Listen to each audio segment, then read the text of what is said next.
Ever wondered what systemic functional linguistics is? Well, buckle up because we're about to take a deep dive into this fascinating world. Systemic Functional Linguistics, or SFL for short, is a branch of linguistics that views language as a social semiotic system. Now that's a mouthful, isn't it? Let's break it down.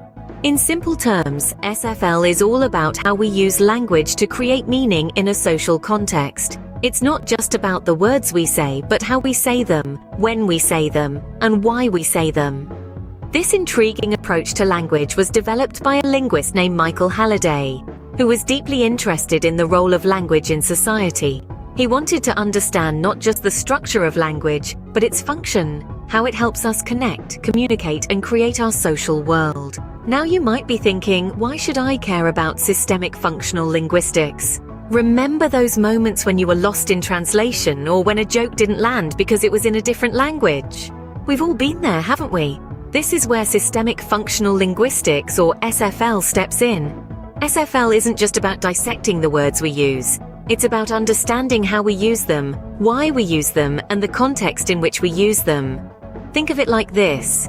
Language is a multifaceted gem, and each facet, the words, the tone, the context, contributes to the overall meaning.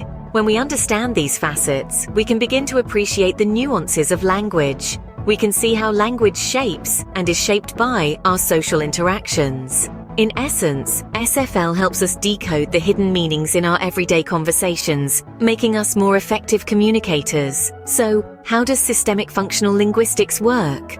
Think of language as a multi-layered cake.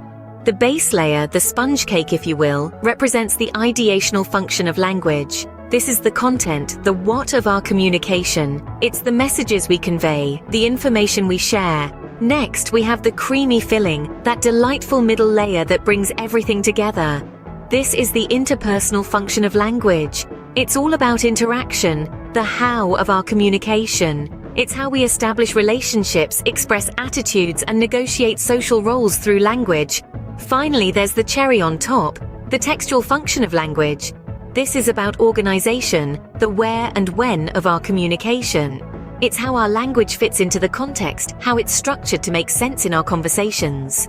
So there you have it, a brief introduction to the fascinating world of systemic functional linguistics, a tool that helps us understand not just what we say, but how we say it, why we say it, and in what context.